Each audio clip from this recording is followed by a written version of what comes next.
Buried in a Chinese patent filing is a sentence Beijing would rather you not read closely. Their own engineers, in their own paperwork, admitting a turbine blade that lasts less than 4,000 hours, next to an American blade, the one inside an F-22, that lasts past 10,000. Not a leak, not a rumour, their own paperwork. So why does a sentence about jet engines explain a rocket that fell out of the sky 3 years earlier? Start after the Korean War ends. The Soviet Union hands China a jet engine copied from a British design, the kind of post-war goodwill gesture Rolls-Royce would spend the next decade regretting. China's copy of the Soviet copy of a British engine barely works. They build it anyway because a foothold that barely works beats no foothold at all. What nobody tells you at the time is what that shortcut actually cost. China got a working machine and none of the science that explained why it worked. The blueprint travels. The reason behind the blueprint never does.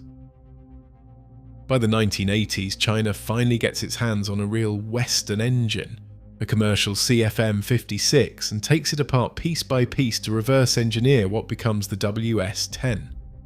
Having the hardware in your hands and understanding why it survives extreme heat are two completely different problems, and China had only solved the first one.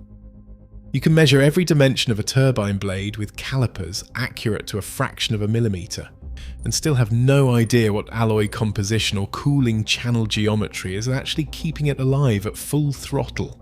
The WS-10 entered service needing an overhaul roughly every 30 hours. The Russian engine it was meant to replace ran 400 hours between overhauls.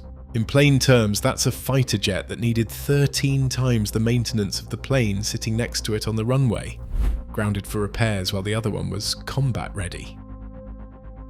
A few years later, an improved version does better, and here's the number that actually matters, not the one that sounds impressive in a press release. A US Air Force research report on China's aero engine industry puts the corrected Taihang engine's overhaul interval at 500 hours. Western engines of the same generation were already running closer to 2,000. 4 times the gap down from 13. Real progress and still a long way from parity. China could build an engine that ran. It still couldn't build one that lasted. The reason it couldn't has a name, and it isn't a character flaw. A single crystal turbine blade is grown as one continuous piece of metal. No seams, no grain boundaries for a crack to start along, sitting inside a combustion chamber running past 1600 degrees Celsius, sometimes closer to 1800 on the newest designs. Picture trying to grow a single, flawless icicle the length of your forearm under a blowtorch, spinning at 10,000 revolutions per minute, and you're most of the way to picturing what this actually requires. Get one microscopic flaw in that structure and the blade doesn't wear out slowly. It fails all at once, mid-flight, at full power. Only 5 countries on Earth have ever built the complete chain of that technology, from raw alloy through precision casting to a finished, flight-certified blade. The United States did it first. Britain, France and Russia followed over the decades after. China became the 5th name added to that list, and Chinese state media now frames that 5th spot as proof of arrival. State media is claiming full mastery of the technology chain. The alloy China calls DD6 does test out competitively on paper, comparable creep strength and yield strength to the alloys already flying in American and European engines. Paper strength and a blade that actually survives 500 hours inside a fighter are 2 different claims, and only one of them was made by an independent lab. Reaching the list took most of 30 years of failed batches and blades that looked flawless on paper, and failed the moment they hit real operating temperature. The dependency doesn't stop at know-how either. It becomes a supply chain problem with a price tag. The alloy needs rhenium, a metal so scarce that global production barely clears 60 tons a year, most of it pulled as a byproduct of copper mining in Chile, a country China does not control and cannot substitute around. China's own rhenium production sat at around 2 tons annually. By 2016, Aviation Week reporting put Chinese import demand at 4.5 to 5 tons a year, just to keep single crystal blade production running at all. A country with more manufacturing capacity than anywhere else on the planet still had to go shopping abroad for a trace element it couldn't dig out of its own ground in sufficient quantity. That's not a skills gap, that's a resource ceiling, and no amount of engineering talent fixes a ceiling made of geology. You can train 10,000 more metallurgists. You cannot train a Chilean copper mine into producing more rhenium than the ore actually contains. In 2015, the engine meant to finally solve all of this exploded on a test stand. The WS-15, by then 7 years into serious development, designed from the ground up for the J-20 stealth fighter, was supposed to deliver more than 180 kilonewtons of thrust, with the afterburner lit in the same class as the F-119 engine powering America's F-22. On paper, that put a Chinese engine within reach of the best the Americans had. Numbers on paper don't survive a test cell. The engine failed under exactly the conditions it was supposed to survive. A Chinese military source told reporters afterward there was, in their own words, no fundamental solution to the problem yet. Not a delay, not a setback, no fundamental solution, said by someone inside the program on the record, which is not a sentence a state-run aerospace effort says lightly. The J-20 kept flying anyway on an older, weaker engine because a stealth fighter with no engine at all is a worse outcome than one running underpowered. Scale is what turns a metallurgy problem into a strategic one. Sources cited by the South China Morning Post have said the Air Force wanted roughly 200 J-20C operational to credibly counter the American F-35 fleet. For years, the actual number sitting on runways was closer to 20, a tenth of the fleet the strategy actually called for. That's not a shortage of factory space or trained assembly workers. It's a reliability bottleneck. Building airframes is the easy part. Building enough engines that survive long enough to keep that many jets combat ready at once is the part that took 30 years and still wasn't finished. Now hold that image, because this is the part almost nobody connects to anything else. A test stand explosion caused by hot section metal failing under extreme thermal stress. 2 years later, in July of 2017, the identical failure category shows up somewhere almost nobody was watching for it. 6 minutes after the Long March 5 leaves the pad, carrying a communications satellite the size of a school bus, the rocket goes dark over the Pacific. Investigators sit on the cause for 9 months before finally admitting what happened. A turbopump on one of the two YF-77 engines failed under what officials called complex thermal conditions. A turbopump spins hot gas through metal blades to drive fuel into a combustion chamber at enormous pressure. Mechanically, that's the same category of problem as a jet turbine wearing a different vehicle. 2 engines, 2 years apart, 2 completely separate design bureaus that don't share a budget or a boss. Same failure category, that's either an enormous coincidence or it isn't, and the honest answer is nobody in either program has ever admitted it out loud. This wasn't a rocket failure, this was a metallurgy failure that happened to be wearing a rocket that day.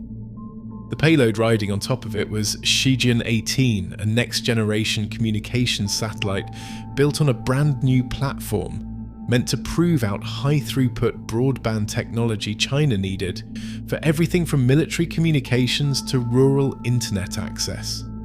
It went into the Pacific with the rocket. Nobody rebuilt it. The mission was simply gone, and China went back to relying on the older satellite generation the new one was supposed to replace. The Long March 5 sat grounded for roughly 900 days after that. China's first Mars mission waited on the ground. The Chang'e 5 lunar sample return waited. The first module of an entire space station waited because the organisation that builds fighter jet turbines and the organisation that builds rocket turbopumps are underneath 2 completely different org charts fighting the exact same war against the exact same few hundred degrees Celsius. Which raises the only question that actually matters from here forward, not whether China can build an engine that works once on a test stand. Whether it can build one that keeps working when the thing sitting on top of it can't simply be rebuilt and relaunched 2 years later. Worth sitting with what success actually costs in this field, because the YF-77's failure looks even stranger next to it. Its sibling engine, the YF-100, needed 10 years of dedicated research, the mastering of 70 separate key technologies, 50 newly developed materials, and 61 full test engines burning a combined 40,000 seconds of ignition time before anyone trusted it to fly. That's the engine that worked. The YF-77 was supposed to be the simpler design, running an older gas generator cycle instead of the more complex, staged combustion the YF-100 uses. Simpler still wasn't simple enough to dodge the same wall. None of that explains why the same country working the same alloy problem in two different bureaus took until 2016 to actually compare notes. Here's the part almost nobody connects to any of this.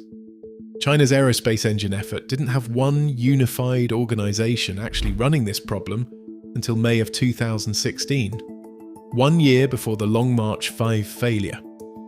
6 decades after the Soviet handoff, months before the WS-15 explosion made international headlines nobody could wave away anymore. Before that consolidation, the work sat split across more than 40 fragmented subsidiaries, each with its own budget, its own leadership, its own incentive to protect its own turf instead of pooling research on the one problem all of them were quietly failing to solve. 2 engineers working the exact same rhenium alloy problem, 3 buildings apart in 2 different subsidiaries answering to 2 different bosses, had no formal reason to ever compare their failed batches. That's not a materials story, that's an org chart story wearing a materials story's clothes. The Aero Engine Corporation of China folded all of it under one roof. Shenyang's Engine Design Institute, the Xi'an Propulsion Labs, Guizhou's Turbine Works, all of it under a single chairman for the first time since the Soviet handoff. 72,000 employees, $7.5 billion in registered capital. In plain terms, China didn't throw more money at the problem, it stopped letting 3 different agencies solve the same problem badly in isolation. Xi Jinping personally called for the acceleration the same week the company was announced, which tells you how far up the political chain this had already climbed. Call the consolidation what it actually was, not a funding boost, an admission that fragmentation itself had been the second cause of the failure, sitting quietly behind the metallurgy the entire time. Skip ahead to now, and there are 2 separate claims worth pulling apart carefully because Chinese state media wants you to hear them as one single success story. The WS-15 is reportedly flying in limited numbers on J-20 units, and independent satellite imagery and open-source flight sightings do back up the basic claim. Engines without the old exhaust signature are genuinely showing up in the air. That part checks out without needing to trust Beijing's word for anything. Defense analysts tracking that open-source footage have described J-20s with the new engine holding stable supercruise somewhere around Mach 1.3, sustained supersonic flight without lighting the afterburner at all, which matters because an afterburner is a heat signature broadcasting the aircraft's exact position to anyone with an infrared sensor. What doesn't check out is durability. Nobody outside the program has published a real overhaul interval on a WS-15, and every source in this research agrees that omission is deliberate. Progress and proof are not the same claim. Right now, only one of them has evidence behind it. It would be easy to hear all of this, the explosion, the 900 days, the 30-year climb, and conclude China is permanently behind, and always will be. That reaction skips the actual trend line sitting underneath it. 30 hours to 500 hours between overhauls is not nothing. 2 tons of domestic rhenium stretched by imports into a functioning supply chain is not nothing. One unified company replacing 40 fragmented ones in under a decade is not nothing. None of those 3 steps closes the gap to 0. All 3 point in the same direction. And direction is the thing worth tracking here, not a finish line nobody in this field has ever reached on a first unified attempt. The United States took its own version of this path across most of a century, with its own explosions and its own scrapped programs along the way. China is running the same climb in less than 1/10 of the time, with the same physics refusing to move any faster just because the calendar says it should. Meanwhile, there's a scrappier story making the rounds. A private startup out of Xi'an, founded in 2024 by an MIT-trained engineer, chasing the same oxygen-rich staged combustion technology the state institutes have spent decades on. It's a genuinely good story, the kind that writes its own headline. Young founder, elite credentials, taking on a lumbering state monopoly. It's also so far a company sitting on a little over 1,000 seconds of accumulated test time, going up against an institute that needed 10 years and 61 engines just to certify its one working rocket engine. One promising founder does not undo 4 decades of state consolidation. But the fact that private capital is now trying to attack the exact same wall the state has spent 70 years hitting tells you something the headlines about the startup usually miss. The wall is still there. Somebody just decided it was worth a second attempt from a different angle with different money, and a founder young enough not to remember any of the failures that got the state program to this point. Which is exactly why the jet engine story matters for the rocket story, and not as a loose comparison drawn for the sake of a clean narrative. Long March 10, the vehicle meant to put Chinese astronauts on the moon before 2030, runs on 7 YF-100K engines per core, each rated at 130 tons of thrust, built by the same institute that spent 2 years fixing the YF-77 failure. Those engines have been clearing test after test at a facility in Shanxi province, and the same institute is now the one responsible for getting a crew to the lunar surface and back, without repeating 2017 at a much larger scale with people on board, instead of a communications satellite. In the 2017 failure, a turbopump problem cost China a satellite and 900 days. 900 days is a delay. It is a schedule slipping, a launch window missed, an embarrassing press conference. On a crewed lunar mission, the same category of failure at the same point in the same engine family doesn't cost a delay. It costs something no program can simply rebuild and relaunch 2 years later. A lift-off thrust north of 2,600 tons only means something if every turbopump inside those engines survives the burn it was built for every single time, with no room left over for the kind of failure that grounded its predecessor for the better part of 3 years. Same physics, same country, same decade of consolidation, only now starting to pay off in 2 places that most coverage still treats as unrelated stories that happen to share a headline by coincidence. The jet engine and the rocket engine were never separate stories that just happened to rhyme. They were the same 70-year argument with the periodic table, running on 2 different production lines inside the same country, losing in the exact same way for the exact same reasons, until 2016 forced both lines to finally talk to each other. That patent sentence was never really about a jet engine. It was an admission that China's still hitting the same ceiling in the sky and past it. The only question now is whether anyone will know it's cleared before the next crew rides on top of it to find out.